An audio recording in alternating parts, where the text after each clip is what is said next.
যুদ্ধবিরতির ঘোষণা হয়েছে, কিন্তু বন্দুকের নল এখনো গরম।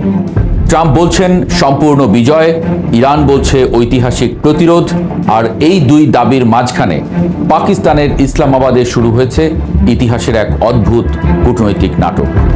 40 দিনের বোমা বৃষ্টি, হাজার হাজার প্রাণ, হরমুজের তালাবদ্ধ দরজা আর আন্তর্জাতিক অর্থনীতির রক্তক্ষরণ। এসব কিছুর পরেও মূল প্রশ্নের উত্তর মেলেনি, এই যুদ্ধে আসলে জিতছে কে? মিডল ইস্ট আইয়ের বিশ্লেষণ বলছে যুক্তরাষ্ট্র এবং ইসরায়েল হয়তো কিছু সামরিক জয় পেয়েছে, কিন্তু বৃহত্তর রাজনৈতিক লড়াইয়ে তারা ক্রমেই পিছু হটছে।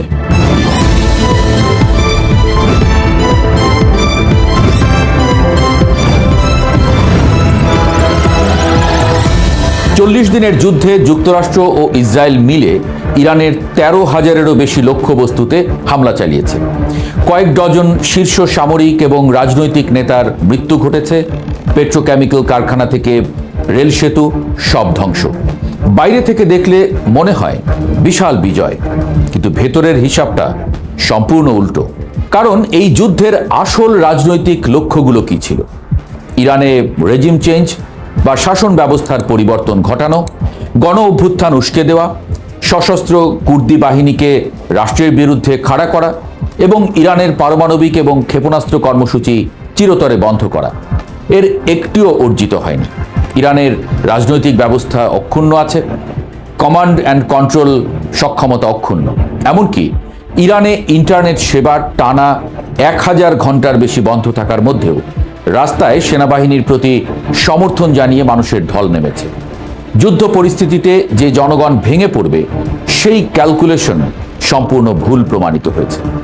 হরমুজ প্রণালী এখন এই যুদ্ধের সবচেয়ে ধারালো অস্ত্র। যুদ্ধবিরতির আগে প্রায় 3000 জাহাজ হরমুজে আটকা পড়েছিল। চলাচল কমে গিয়েছিল 94%।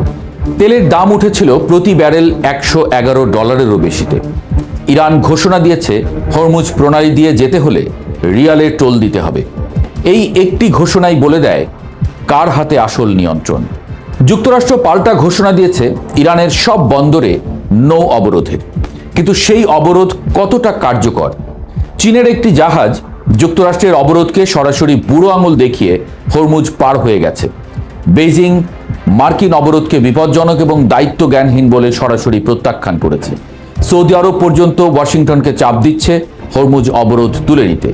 ইউরোপ আবার যুক্তরাষ্ট্রকে ছাড়াই হরমুজ সচল করার বিকল্প পরিকল্পনা করছে।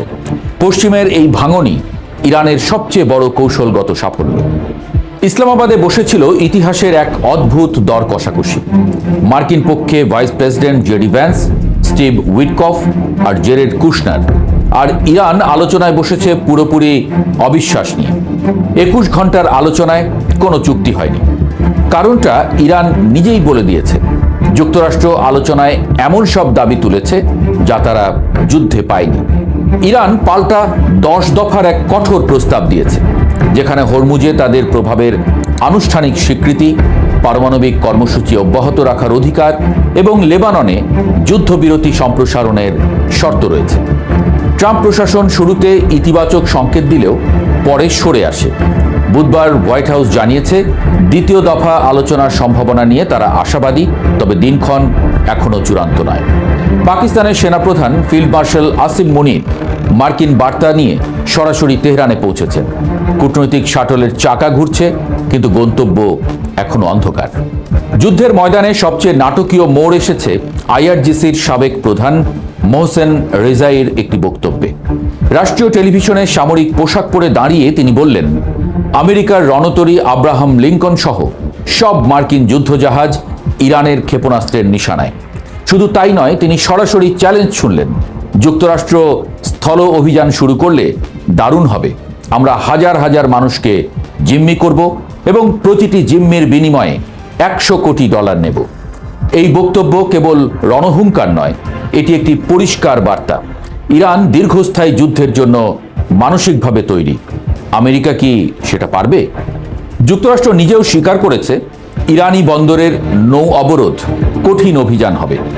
ইরান ঘোষণা দিয়েছে হরমুজ প্রণালী এখন যুক্তরাষ্ট্র এবং ইসরায়েলের জন্য আর কখনো আগের মতো হবে না। যুদ্ধের সমীকরণ আক্ষরিক অর্থেই পাল্টে গেছে। যুদ্ধের মানবিক মূল্য এখন পশ্চিমের ঘনিষ্ঠ মিত্রদেরও বিবেক টলিয়ে দিচ্ছে। লেবাননে ইসরায়েলি হামলায় 2রা মার্চ থেকে এ পর্যন্ত নিহত হয়েছেন 2000-এর বেশি মানুষ। একটি দিনেই শতাধিক বিমান হামলায় নিহত হয়েছেন 300 জন, যার মধ্যে 30 জন শিশু। 3.5 লাখেরও বেশি শিশু বাস্তুচ্যুত হয়েছে দক্ষিণ লেবাননে। লেবানন এই ঘটনাকে জাতিসংঘ নিরাপত্তা পরিষদে আন্তর্জাতিক আইনের চরম লঙ্ঘন হিসেবে আনুষ্ঠানিক অভিযোগ দায়ের করেছে।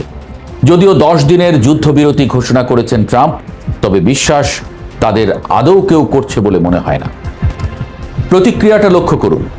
যুক্তরাজ্যের অর্থমন্ত্রী র্যাচেল রিভস সরাসরি বলেছেন এই যুদ্ধ একটি ভুল এবং বিশ্ব আদৌ আগের চেয়ে নিরাপদ হয়েছে কিনা তা নিয়ে তিনি নিশ্চিত নন। ইতালি ইসরায়েলের সঙ্গে সামরিক চুক্তি নবায়ন স্থগিত করেছে। স্পেনে নেতানিয়াহুর কুশপুত্তলিকা পোড়ানো হয়েছে। পোপ চতুর্দশ লিও ইরানের পুরো সভ্যতা মুছে ফেলার হুমকিকে সত্যি অগ্রহণযোগ্য বলেছেন।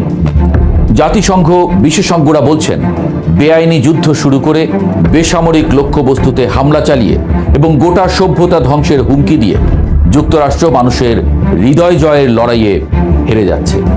এই যুদ্ধের সবচেয়ে বড় পাওয়া আইরনিক্যালি ইরানেরই। সামরিকভাবে কিছুটা দুর্বল হয়ে পড়লেও কৌশলগতভাবে তেহরান এখন অনেক শক্তিশালী অবস্থানে। হরমুজের উপর বাস্তব নিয়ন্ত্রণ তাদের। মার্চ ও এপ্রিলে ইরান সন্তোষজনক পরিমাণে তেল বিক্রি করেছে। চীন নিষেধাজ্ঞা তোয়াক্কা না করে ইরানের তেল কিনছে। রাশিয়া জাতিসংঘ নিরাপত্তা পরিষদে হরমুজ নিয়ে আনা মার্কিন প্রস্তাব ভেটো দিয়ে ঠেকিয়ে দিয়েছে। এই চিত্রে একটি বার্তা স্পষ্ট, আমেরিকার একক আধিপত্যের যুগ শেষ হচ্ছে। যে দুনিয়া একসময় ওয়াশিংটনের ইশারায় চলত, সেই দুনিয়া এখন বহু মেরুকেন্দ্রিক। ইরানের প্রতিরোধ সেই নতুন বিশ্ব ব্যবস্থার সবচেয়ে দৃশ্যমান প্রমাণ। এই পরিস্থিতিতে যুদ্ধবিরতির মেয়াদ বাড়ানো নিয়ে ট্রাম্পের নিজেরই দ্বিধা আছে। এই মুহূর্তে বলছেন যুদ্ধ শেষ হওয়ার পথে, তো পর মুহূর্তেই হুমকি দিচ্ছেন একদিনেই ইরানকে গুঁড়িয়ে দিতে পারি। এই অসামঞ্জস্যই বলে দেয় ট্রাম্পের সামনে ভালো কোনো বিকল্প নেই। ইরানের সঙ্গে চুক্তি না করলে অর্থনৈতিক চাপ বাড়বে, করলে ছাড় দিতে হবে, যা ঘরে রাজনৈতিক বিপদ ডেকে আনবে। অন্যদিকে ইরান সময় নিচ্ছে। 5 বছরের জন্য পারমাণবিক কার্যক্রম স্থগিত রাখার প্রস্তাব দিয়েছে। এটি সম্পূর্ণ নিরস্ত্রীকরণ নয়। ইরানের উপপররাষ্ট্রমন্ত্রীর কথায় যুক্তরাষ্ট্রকে যুদ্ধ অথবা যুদ্ধবিরতি একটি বেছে নিতে হবে। এই শর্তের ভাষাটাই বলে দিচ্ছে কে দর কষাকষির টেবিলে আসলে উপরে বসে আছে। বিশেষজ্ঞের চোখে এই যুদ্ধের মূল শিক্ষা একটাই, সামরিক শক্তি এবং রাজনৈতিক বিজয় এক জিনিস নয়। ভিয়েতনাম, ইরাক, আফগানিস্তান ইতিহাসের এই পাঠ যুক্তরাষ্ট্র বারবার ভুলেছে। ইরান যুদ্ধ সেই ভুলের সর্বশেষ এবং সবচেয়ে ব্যয়বহুল অধ্যায়। হরমুজের তালার চাবি এখনো ইরানের হাতে। কূটনীতির দড়িটাও তারাই টানছে, আর ওয়াশিংটন বসে আছে এক চোরাবালিতে, যেখান থেকে বেরোনোর পথ কেউ দেখাতে পারছে না।